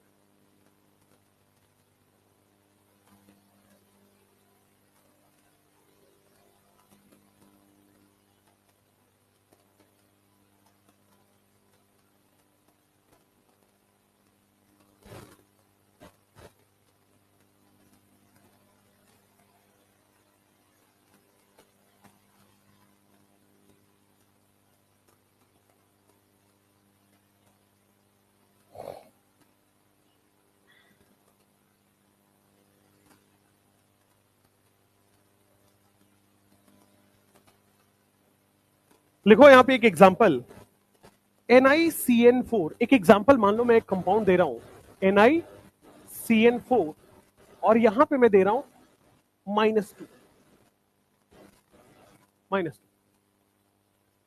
या फिर आप बाहर लिख दीजिए Cl2, तो अपने आप वो -2, नहीं Cl2 नहीं, K2 लिख दिया। अब अपने आप -2 चला गया। बोर्ड पे देखेंगे सब लोग ध्यान से। जब भी आपके पास क्वेश्चन आए और पूछेगा इसमें क्वेश्चन में कि find out the hybridization, central metal atom का हाइब्रिडाइजेशन फाइंड आउट करना है, इस कंपाउंड की ज्योमेट्री बतानी है। अगर हाइब्रिडाइजेशन आ गया तो आप ज्योमेट्री लिख दोगे। तो मेजर काम अपना ये है इसका हाइब्रिडाइजेशन निकालना। आ जाओ, जब भी आपको हाइब्रिडाइजेशन का क्वेश्चन आए सबसे पहले आपको सेंट्रल मेटल एटम ढूंढना है। सेंट्रल मेटल एटम कौन है? निकल। तो जैसे जैसे बता रहे वही करना है। सबसे पहले आपको सेंट्रल मेटल एटम ढूंढना है, निकल। निकल का एटॉमिक नंबर होता है 28। 28 का जब आप कॉन्फ़िगरेशन लिखोगे क्या हो जाएगा, 3d8 4s2। आप इसको और बेहतर करना चाहते हो तो क्या होता है यहाँ पे, argon helium neon argon first second third, हाँ आर्गन 3d8 4s2, यही होता है निकल का। कैसे, 28 हुआ ना, उल्टा करके लिख दो 8 और 2, ठीक है। चलो 3d8 4s2, निकल क्या बेटा यहां पे +2 में है, निकल यहां पे कहां आ रहा है, +2 में आ रहा है। अगर निकल +2 में है तो 2 इलेक्ट्रॉन निकलेगा, और 2 इलेक्ट्रॉन हमेशा आउटर मोस्ट से निकलता है, तो क्या यहां पे बच क्या गया 3d8। पहले क्या किया, सेंट्रल मेटल एटम लिखा, और सेंट्रल मेटल एटम के चार्ज को लिख के हमने कॉन्फ़िगरेशन लिख दिया। चलो अब ये 3d8 जो है ना, मैं पहले बनाता हूं यहां पे, 3d में कैसा होता होगा, 5 ऑर्बिटल होता होगा, और 8 का मतलब 1 2 3 4 5 6 7 और 8, 3d ऐसे ही भरा जाता है, ठीक है। अगर 3d है, मान लो 3d आपके पास लिखा गया है, तो इसके आगे के कौन कौन से ऑर्बिटल होंगे आपको कैसे पता चलेगा भाई, 3d के आगे कौन सा ऑर्बिटल होता है। देखो आपको जब भी लिखा हो n-, जब भी d लिखा होता है ना, d हमेशा n-1d लिखा होता है, d इज ऑलवेज n-1d। तो इसके आगे के ऑर्बिटल होते हैं ns, np, nd, ns, np और nd। तो इसके आगे अगर मान लो यहां 3d लिखा हुआ है, तो क्या यहां पे 4s और आगे खाली है, 4p भी खाली होगा, 4d भी पूरा खाली होगा आगे। तो यही लिखा हुआ है कि 3d अगर है तो 3d के बाद कौन कौन है आगे, 4s, और आगे कौन खाली है, 4p, 1 2 4p, ठीक है 4p, आगे 4d भी होगा, बट जब पीछे d लिख लिए हैं तो आगे वाली d की अब जरूरत नहीं है। अब आइए, मुझे 3d दिख गया। सबसे पहले देखो ये जो Cn है, Cn एक अभी पढ़ाऊंगा लिगेंड के लिए, तो Cn को स्ट्रॉन्ग फील्ड लिगेंड की कैटेगरी में डाला जाता है। आप पूछोगे स्ट्रॉन्ग फील्ड लिगेंड वगैरह क्या, अभी बताऊंगा, बट लिगेंड को देख के अभी आप आधे घंटे बाद बता पाओगे कि वो स्ट्रॉन्ग फील्ड है कि वीक फील्ड है। तो यहां जो लिगेंड है वो पता चला कि स्ट्रॉन्ग फील्ड लिगेंड है, यहां जो लिगेंड है वो स्ट्रॉन्ग फील्ड लिगेंड है। जो भी लिगेंड बेटे कार्बन से डोनेट करे या नाइट्रोजन से डोनेट करे वो सब स्ट्रॉन्ग फील्ड लिगेंड होते हैं। ऐसे लिगेंड जो कार्बन और नाइट्रोजन से डोनेट करते हैं वो सारे के सारे क्या होते हैं, स्ट्रॉन्ग फील्ड। और ऐसे लिगेंड जो ऑक्सीजन और हेलोजन से डोनेट करते हैं वो सारे weak field. Carbon nitrogen strong field, oxygen halogen weak field. यहां पे कौन डोनेट कर रहा है, कार्बन नाइट्रोजन, तो क्या एक स्ट्रॉन्ग फील्ड लिगेंड है। स्ट्रॉन्ग फील्ड लिगेंड की टेंडेंसी होती है कि पेयरिंग करा देता है बेटा, पेयरिंग अलाउड होती है। पेयरिंग का मतलब जितने भी सिंगल दिख रहे हैं सबको डबल कर दो। अब देख लो, तो 3D में क्या 2 सिंगल दिख रहे हैं, दोनों सिंगल को बेटा डबल में कन्वर्ट कर दो। स्ट्रॉन्ग फील्ड लिगेंड का काम यही होता है कि जितने भी सिंगल दिख रहे हैं सबको डबल कर दो। तो 3D में पेयरिंग हो गई, पेयरिंग इसी को बोलते हैं। 4s खाली था, अभी भी खाली रहेगा, 4p खाली था और अभी भी बेटा खाली रहेगा। सबसे पहले क्या किया, सेंट्रल मेटल एटम का चार्ज वाला कॉन्फ़िगरेशन लिखा, उसके बाद लिगेंड के बारे में पता किया, पेयरिंग है तो पेयरिंग करा दिया। अब देखो कितने बॉन्ड बनाने हैं इसको, सेंट्रल मेटल एटम को कितने बॉन्ड बनाने हैं, 4। देखो ना कोऑर्डिनेशन नंबर कितना है यहाँ पे, 4 × 104, तो कोऑर्डिनेशन नंबर आ रहा है 4, यानी कि बेटे 4 कोऑर्डिनेट बॉन्ड बनना है। अच्छा 4 कोऑर्डिनेट बॉन्ड बनना है तो 4 ऑर्बिटल की रिक्वायरमेंट होगी। एक बॉन्ड एक ऑर्बिटल से बनता है, 4 बॉन्ड 4 ऑर्बिटल से बनेगा। कौन कौन सा ऑर्बिटल खाली है, पहला ऑर्बिटल ये खाली है, दूसरा ऑर्बिटल ये खाली है, तीसरा ऑर्बिटल ये खाली है, चौथा ऑर्बिटल ये खाली है। तो पहले जो खाली है ना उसको लेते हैं। तो 1 D 1 S और 2 P, इसको मिला के कौन सा हाइब्रिडाइजेशन दिख रहा है, 1 D 1 S और 2 P, कौन सा हाइब्रिडाइजेशन बन रहा है, DsP2। तो यहां पे जो सेंट्रल मेटल एटम है उसका क्या हाइब्रिडाइजेशन है, DsP2।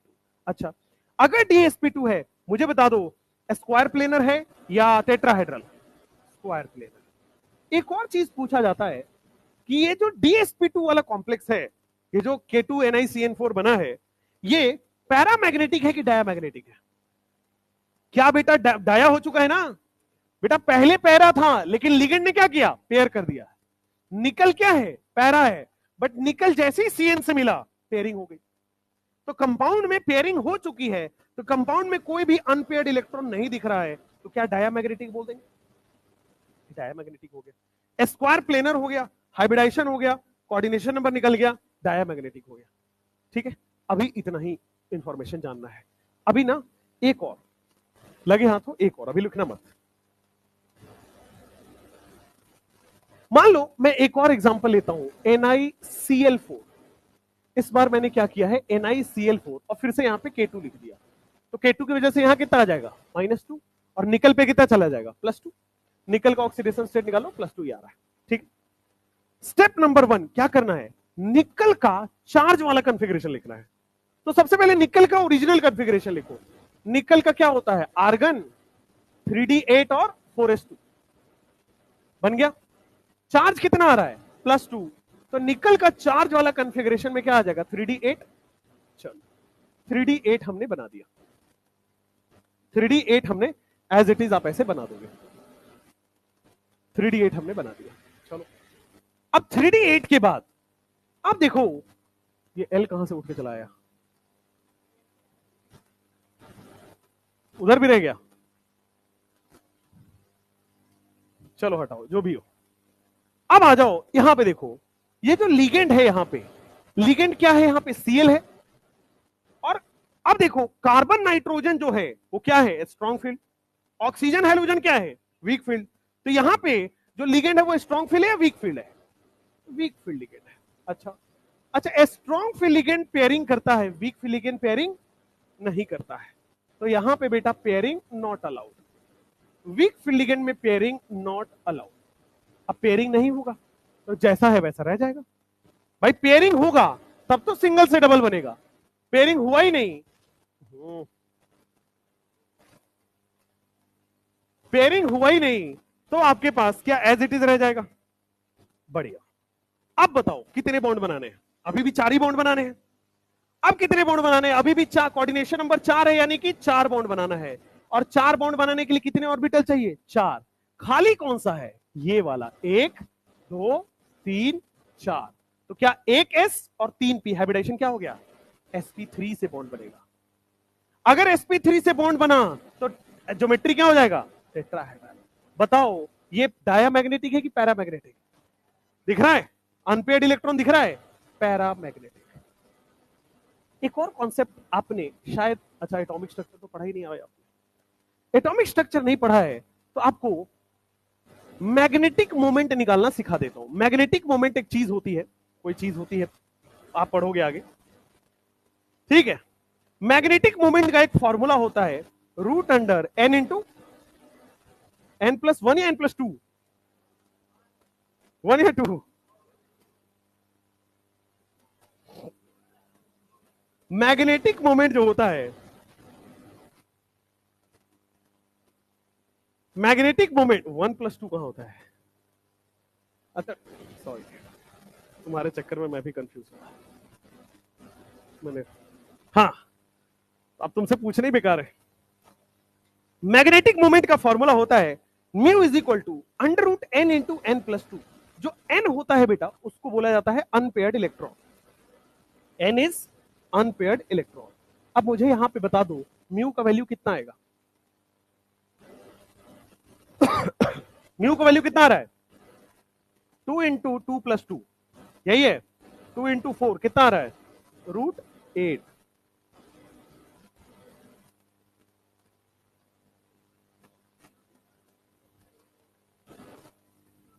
बहुत बढ़िया, जल्दी से लिख लो इसको, फिर आगे पढ़ाते हैं। वो देखो 2 इंटू 4 6 लिख रहा था वो।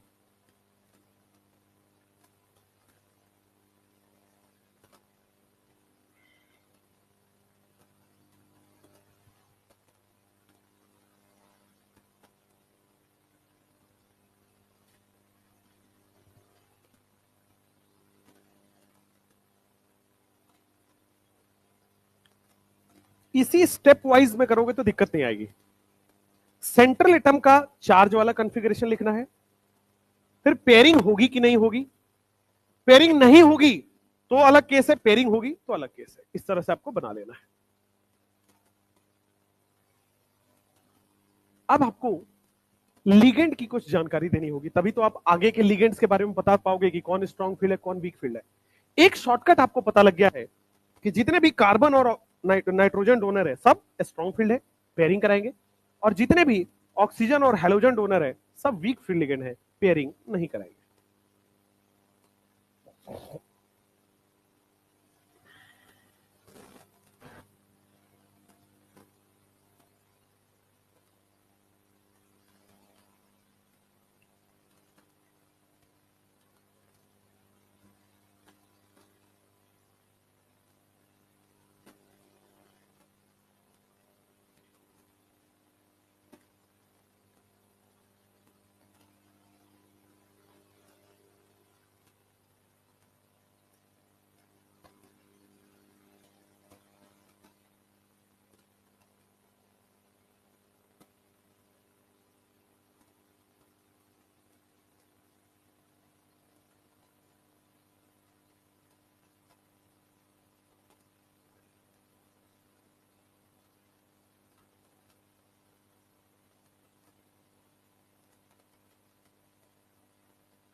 हो गया?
हो गया?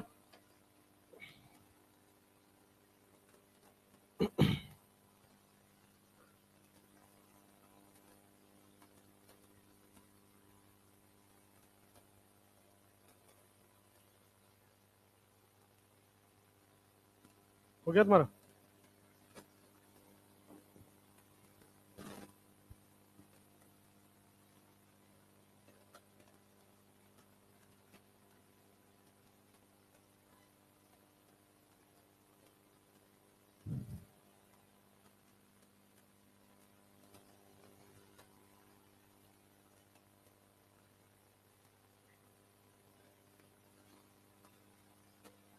लिखो, लिगेंड जो है वो दो तरह के लिगेंड है। थ्योरेटिकल पॉइंट है इसके बाद, there are two types of ligand.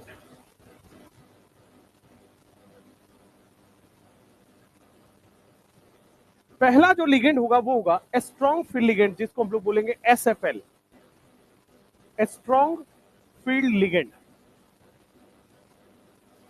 और दूसरा होगा आपके पास weak field ligand. Second will be WFL, that will be weak field ligand.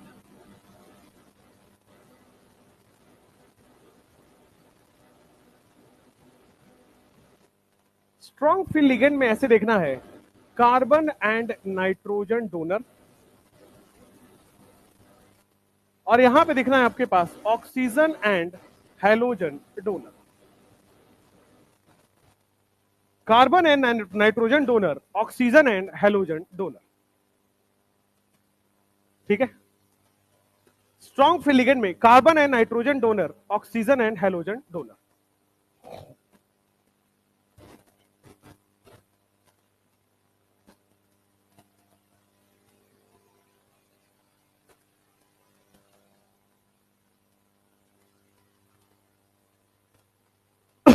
एक स्पेक्ट्रोकेमिकल सीरीज होती है, उसको भी लिख लो, ये भी आपको लिगेंड का स्ट्रेंथ ही बताता है। स्पेक्ट्रोकेमिकल सीरीज,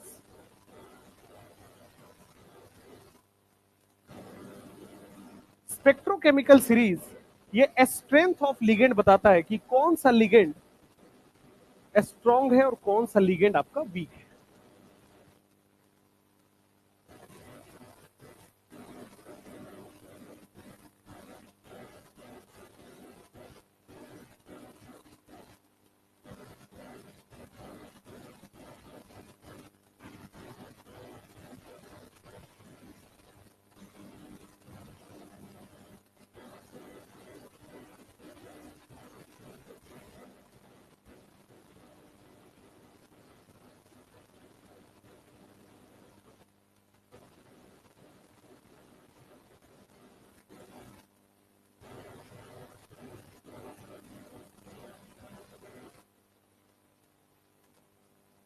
ये सीरीज आपको याद करना पड़ेगा।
तो बकवास सा एक शॉर्ट ट्रिक भी बनाया हुआ है, अगर इससे आपको हेल्प मिल पाए तो बहुत अच्छी बात।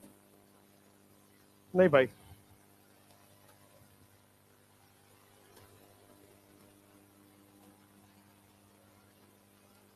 तुम बर्बादी से आगे निकल ही नहीं पा रहे हो ना, तुम्हारा सारा ध्यान बर्बादी पे आकर अटक चुका है। होता एक्चुअली वही है जो इंसान के साथ घटित हो रहा होता है, आपके लाइफ में जो चल रहा होगा वही दिखेगा।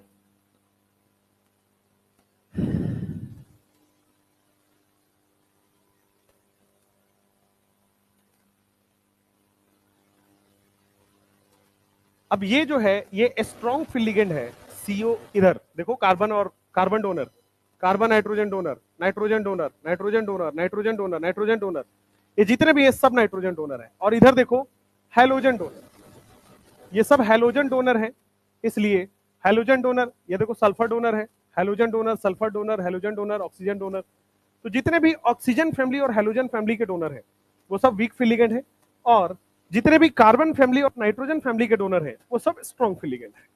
तो वीक फील्ड लिगेंड से स्ट्रॉन्ग फील्ड लिगेंड का ये ऑर्डर दिया हुआ है। तो अब आपको कोई पूछे सीओ क्या है, स्ट्रॉन्ग फील्ड लिगेंड, सीएन क्या है, strong field ligand, NO2 strong field ligand, EN strong field ligand, ये जितने भी दिए हुए राइट हैंड साइड वाले सब स्ट्रॉन्ग फील्ड लिगेंड है। ठीक है, यहां तक आपके पास स्ट्रॉन्ग फील्ड लिगेंड और वीक फील्ड लिगेंड का एक बाउंड्री होता है। इसके राइट हैंड साइड में जो है वो सब स्ट्रॉन्ग फील्ड लिगेंड है, उसके लेफ्ट हैंड साइड में जो है वो सब वीक फील्ड लिगेंड है। स्ट्रॉन्ग फील्ड लिगेंड है तो पेयरिंग कराएगा, और वीक फील्ड लिगेंड है तो पेयरिंग नहीं कराएगा।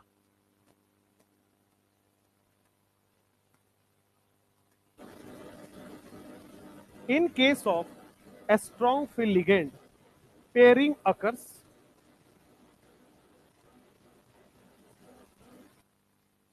In case of weak field ligand,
हाँ, अब आपके पास लिगेंड का पता चल गया कि कौन स्ट्रॉन्ग फील्ड लिगेंड है, कौन वीक फील्ड लिगेंड है। एक बार क्वेश्चन करते हैं, ये दोनों क्वेश्चन हो गया, ये वाले क्वेश्चन आपके पास करने हैं। ये बहुत अमेजिंग क्वेश्चन है दोनों। कह रहा है हाइब्रिडाइजेशन बताना है, ज्योमेट्री बताना है, मैग्नेटिक बिहेवियर बताना है, मैग्नेटिक मोमेंट बताना है। जरा एक बार बताओ, ZnNH3 होल 4 प्लस 2 और NiCO4, ZnNH3 होल 4 प्लस 2 और NiCO4 करना है, इसके बारे में VBT लगा के हाइब्रिडाइजेशन वगैरह कैलकुलेट करना है। ZnNH3 होल 4 प्लस 2, चलिए एक एक करके सब कुछ कैलकुलेट करते हैं। और दूसरा एग्जाम्पल हम लोग लेंगे NiCO4, ये एग्जामिनर फेवरेट है। NiCO4 बहुत फेवरेट एग्जामिनर का है, पता चलेगा क्यों। शांत। ZnNH3 होल प्लस में सबसे पहले मैं सेंट्रल मेटल एटम लिखूंगा, क्या जिंक है? जिंक का होता है एटॉमिक नंबर 30 एटॉमिक नंबर होता है। क्या इसका कॉन्फ़िगरेशन 3d10 4s0 है? क्या 10 के 10 इलेक्ट्रॉन d10 में आ जाते हैं? अच्छा, Zn+2 है यहां पे, यहां पे Zn+2 है। अगर Zn+2 है तो क्या मैं, अच्छा 3d10 4s2 आता है, 3d10 4s2 होगा। ओके, Zn+2 में क्या 3d10 बच जाएगा? 4s के इलेक्ट्रॉन रिलीज हो गए, Zn 3d10 बचा। अब 3d मैंने बना दिया, 1 2 3 4, 1 2 3 4 5 6 7 8 9 10, ये 3d हो गया।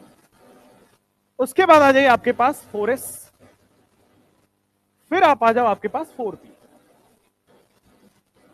4p, ठीक है, 3d आ गया, फिर 4s आ गया, फिर 4p आ गया। अब आ जाओ 10 इलेक्ट्रॉन यहां पे रखा गया है, ठीक बात है। मुझे बता दो क्या यहां पे पेयरिंग होगी या नहीं होगी? भाई लिगेंड के हिसाब से तो स्ट्रॉन्ग फिलिगेंड है, तो पेयरिंग होनी चाहिए थी, बट यहां पे ऑलरेडी पेयर्ड है, तो पेयरिंग क्यों कराएंगे? भाई पेयरिंग कराने में एनर्जी लगता है, तो हम एनर्जी क्यों बर्बाद करेंगे? ऑलरेडी पेयर्ड है, ठीक है, ऑलरेडी पेयर्ड है, तो यहां पे कुछ भी हो जाए, स्ट्रॉन्ग फील्ड हो वीक फील्ड हो, एक ही बात रहेगी, पेयरिंग तो ऑलरेडी हुई पड़ी है। चलो, अब कितने बॉन्ड बनाने हैं यहां पे? 4। कोऑर्डिनेशन नंबर 4 है, तो 4 बॉन्ड बनाना है। 4 बॉन्ड के लिए मुझे 4 ऑर्बिटल चाहिए। कौन से 4 ऑर्बिटल मिल रहे हैं? 1s और 3p। क्या sp3 बनेगा? क्या टेट्राहेड्रल बन जाएगा? पैरामैग्नेटिक है कि डायामैग्नेटिक है? डायामैग्नेटिक है। मैग्नेटिक मोमेंट क्या हो जाएगा? डायामैग्नेटिक में n की वैल्यू कितनी हो जाएगी? 0। 0 मतलब म्यू इक्वल टू 0। अब वो वाले केस करो, NiCO4 एक न्यूट्रल कॉम्प्लेक्स है। निकल की मैं बात करूं तो निकल का एटॉमिक नंबर कितना होता है? 28। क्या हो जाएगा? 3d8 4s2, बढ़िया, 3d8 4s2। अब यहां पे निकल का ऑक्सीडेशन स्टेट क्या है? 0 या कुछ और? 0। तो क्या ये सेम रह जाएगा? 3d8 4s2। अच्छा, तो एक काम करो, 3d8 और 4s2 को ड्रॉ करो। 1 2 3 4 और 5, 3d में 5 आ जाएंगे। फिर 3d के बाद कौन होता है? 4s। 4s के बाद कौन होता है? 4p।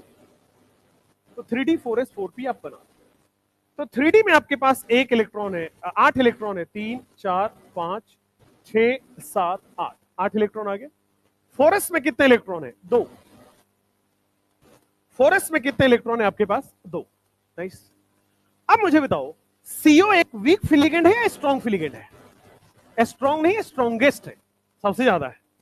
अब स्ट्रॉन्ग फिलिगेंड है तो पेयरिंग अलाउड है, तो पेयरिंग यहां पे अलाउ होगा। पेयरिंग कराओ, तो पेयरिंग कराओगे तो कैसे कराओगे? बोर्ड पे देखो, क्या 3d के 8 इलेक्ट्रॉन जितने भी सिंगल दिख रहे हैं, क्या सबको हम लोग डबल कर देंगे? तो क्या 8 इलेक्ट्रॉन ऐसे आ गया? क्या होता है, कभी भी इलेक्ट्रॉन जब भी रहता है ना, तो हमेशा एनर्जी लेवल के बाद, ऐसा नहीं हो सकता कि बीच में गैप है फिर आगे रहेगा। इलेक्ट्रॉन हमेशा एनर्जी लेवल से सजाया जाता है। आप पढ़ेंगे भी N+L रूल, है ना? तो पहले इस लेवल पे होगा, फिर 4s में जाएगा। तो देखो 4s एक ऑर्बिटल खाली हो गया पेयरिंग के बाद। 3d में पेयरिंग के बाद क्या एक ऑर्बिटल खाली हो गया?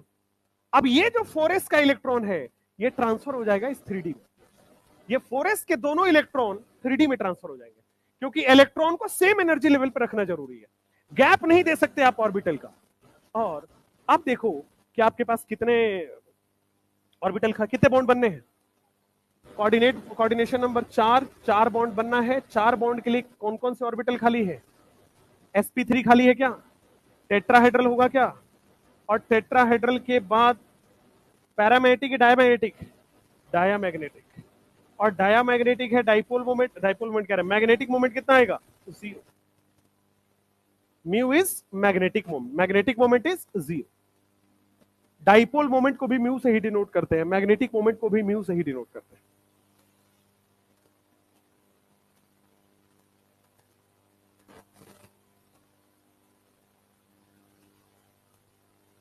तो आपको सिंपली ये देखना है कि पहले सेंट्रल मेटल एटम का आप लिख देना है कॉन्फ़िगरेशन, पेयरिंग होगा कि नहीं होगा वो चेक कर लेना है।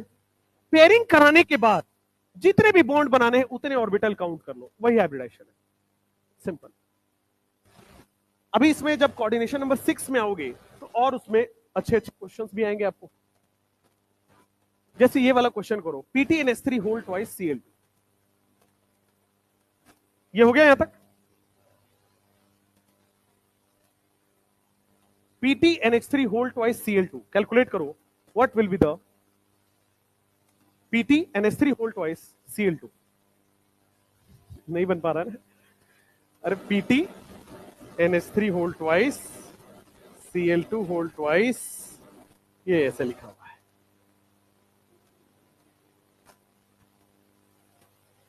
तुम्हारा साबुन स्लो है क्या?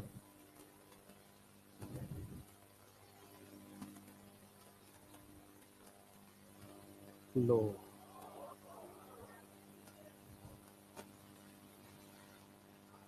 इतना अंधेरा,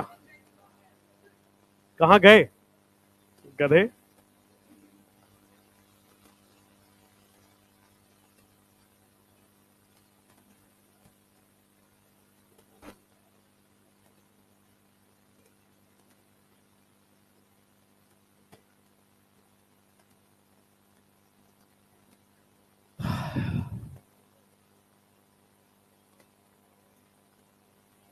टाइम कितना हो गया?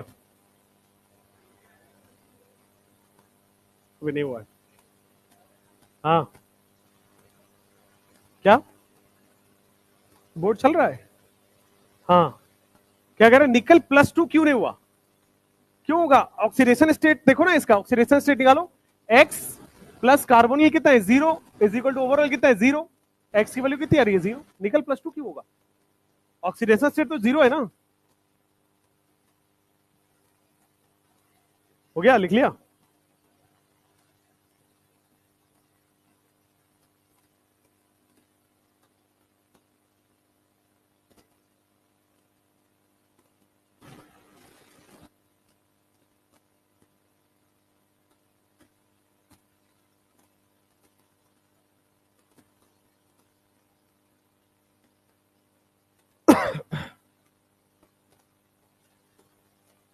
ये दोनों चलता है, वो नहीं चलता है, अलग लॉजिक है। इधर लाइट है, इधर नहीं दिया है, ये अलग लॉजिक है। क्या इधर वाले पे ज्यादा ख्याल रखना है, उधर गड़बड़ हो तो कोई बात नहीं, इधर नहीं होना चाहिए ना। बढ़िया।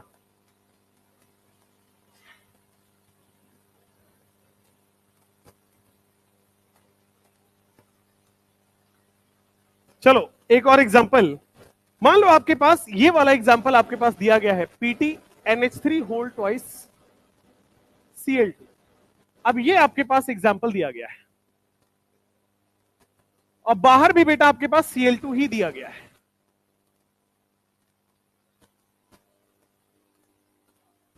Cl2 दोगे तो +2, वो -2 4 हो जाएगा। यहां पे PTNH3 होल 4 करना पड़ेगा। अब आप करो यहां पे, हाँ 6।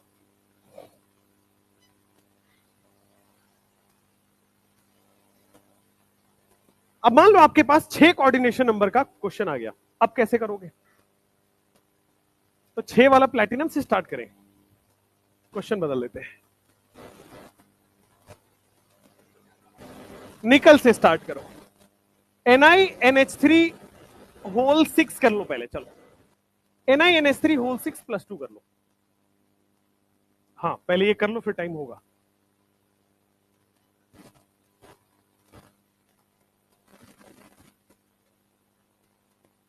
NiNH3 होल 6 +2, यहां भी सेम ऑर्डर निभाना है, निकल +2 में है, और निकल +2 में क्या हो जाएगा 3d8। सबसे पहले आप 3d8 बना दो, 1 2 3 4, 1 2 3 4 5 6 7 8, 3d बना दिया। 3d के बाद कौन खाली होगा 4s, 4s के बाद कौन खाली होगा 4p। लेकिन अब चूंकि 6 बॉन्ड बनाने हैं तो बेटा अब हमें एक और ड्रॉ करना पड़ेगा।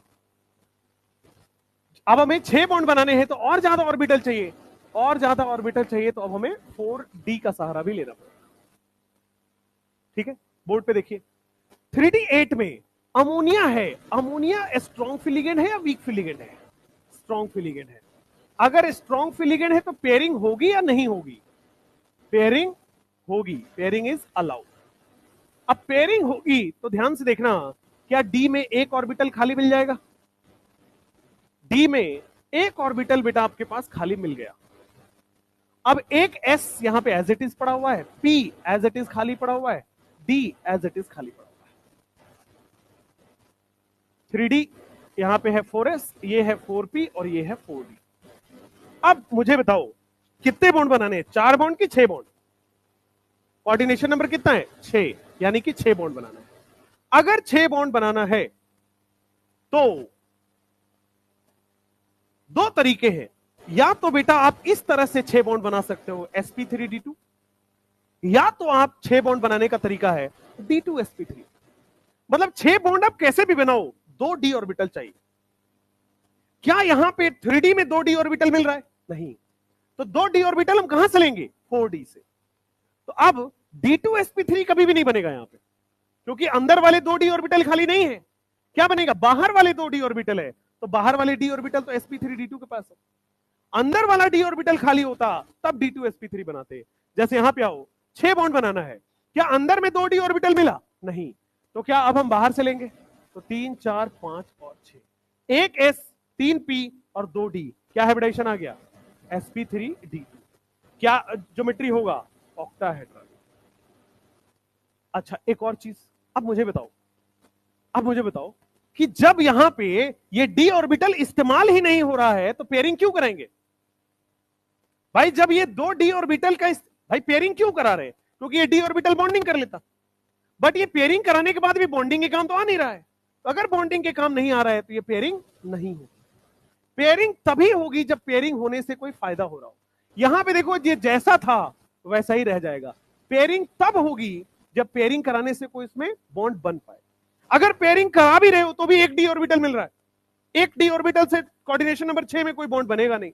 अच्छा, तो ऑक्टाहेड्रल हो गया, sp3d2 हो गया, ऑक्टाहेड्रल हो गया। पैरामैग्नेटिक की डायमैग्नेटिक, चूंकि पेयर्ड इलेक्ट्रॉन नहीं है, मतलब अनपेयर्ड इलेक्ट्रॉन है, तो पैरामैग्नेटिक। अगर पैरामैग्नेटिक हो गया, मैग्नेटिक मोमेंट बता दो, mu is equal to root under n into n plus 2। N की वैल्यू कितना है 2, 2 इंटू 2 प्लस 2। याद ये भी रख लीजिए, उसका जो यूनिट होता है वो होता है बोर मैग्नेटॉन, bm। कितना हो जाएगा √8 बोर मैग्नेटॉन, √8 बोर मैग्नेटॉन। इसकी डेसिमल में कितनी वैल्यू होती है √8? 2.8।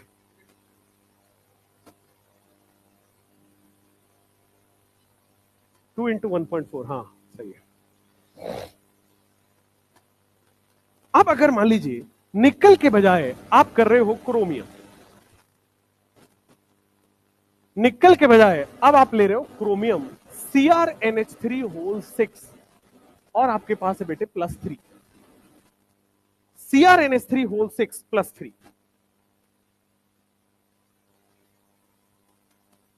ये लास्ट क्वेश्चन है, इसके बाद फिर बाकी के सारे क्वेश्चन कल करेंगे। क्वेश्चन बहुत करना है इसमें, तभी जाके समझ आएगा।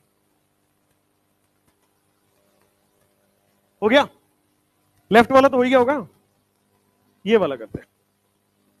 क्रोमियम का वो बता सकते हैं आप मुझे इलेक्ट्रॉनिक कॉन्फ़िगरेशन 3d5 4s1 होता है क्या? चलिए 3d5 4s1। क्रोमियम यहां पे +3 में है, तो क्रोमियम +3 में क्या 3d4 हो जाएगा? बिल्कुल। अब 3d4 आप बनाते हैं, तो 3d4 हमने बना दिया, 1 2 3 4, बस 3d4 बन गया। 3d बन गया है, फिर आपके पास 4s बन गया है, फिर आपके पास 4p बन गया है, और फिर आपके पास 4d बन गया है। 3D, फिर आपके पास 4s, फिर आपके पास 4p, फिर आपके पास 4d।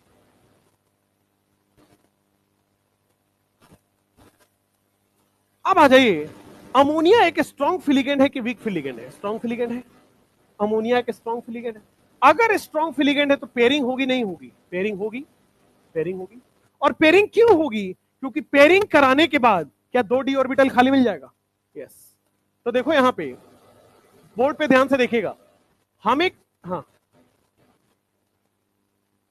3d3 हो जाएगा। ओके, 3d3 कैसे होगा? 1 और 2 यहां से निकालो, हाँ 3d3 हो जाएगा। चलो 3d3, अब 3d3 हो गया तो और आसान हो गया है। तो 1 2 3 4 5, 3d3 हो गया। 4s भी आपके पास खाली है, 4p भी आपके पास खाली है, और 4d भी आपके पास पूरा पूरा खाली है। 3d भी खाली है, 4s भी खाली है, 4p भी खाली है, 4d भी खाली है ना? आइए अब मुझे बता देते हैं, क्या यहां स्ट्रॉन्ग फिलिगेंड है, पेयरिंग होगा या नहीं होगा? पेयरिंग होगा नहीं होगा? क्योंकि बिना पेयरिंग के ही 2d ऑर्बिटल खाली है, तो पेयरिंग में एनर्जी वेस्ट क्यों करेंगे? बिना पेयरिंग के ही 2d ऑर्बिटल खाली है, तो इसलिए चूंकि अमोनिया एक स्ट्रॉन्ग फिलिगेंड है, फिर भी यहां पे पेयरिंग नहीं हुई है। तो जरूरी नहीं है कि जहां स्ट्रॉन्ग फिलिगेंड हो वहां पेयरिंग हो। जरूरी नहीं है कि जहां पे स्ट्रॉन्ग फिलिगेंड वहां पेयरिंग हो ही हो।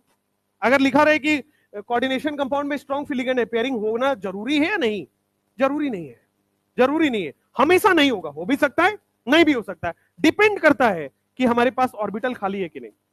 अगर बिना पेयरिंग के ही 2d ऑर्बिटल खाली मिल जा रहा है, तो क्या हाइब्रिडाइजेशन दिख रहा है आपको? D2sp3, 1 2 3 4 5 6, 6 बॉन्ड बनाने थे, 6 लिख दिया। D2sp3 में क्या होता है ज्योमेट्री? ऑक्टाहेड्रल। अब बताओ पेयरिंग होगा कि नहीं होगा? नहीं होगा। Diamagnetic paramagnetic? This will be paramagnetic. अब मैग्नेटिक मोमेंट बता दो। Magnetic moment equal to under root 3 into 5, कितना हो रहा है? √15 बोर मैग्नेट। ये क्वेश्चन को लोग पता कैसे करते हैं? सर स्ट्रॉन्ग फिलिगेंड है, पेयरिंग तो हो ही रहा होगा, तो डायमैग्नेटिक हो जाएगा, राइट? यही लोग सोचते हैं कि स्ट्रॉन्ग फिलिगेंड है, स्ट्रॉन्ग फिलिगेंड है तो पैरामैग्नेटिक नहीं होगा, डायमैग्नेटिक होगा, तुक्का लगाने वाले, तो वो गलत होता है। ठीक है, आपको पहले पूरा बना के देखना होगा। अगर पहले से ही 2d ऑर्बिटल खाली है तो हमें जरूरत नहीं पेयरिंग कराने की, क्योंकि पेयरिंग रिक्वायर्स पेयरिंग एनर्जी। अब हम जबरदस्ती क्यों पेयरिंग एनर्जी दे जब ऑलरेडी 2 ऑर्बिटल खाली है? ठीक है, इसकी और डिटेल वर्जन नेक्स्ट क्लास में हम लोग कंटिन्यू करेंगे। आज इंट्रो था।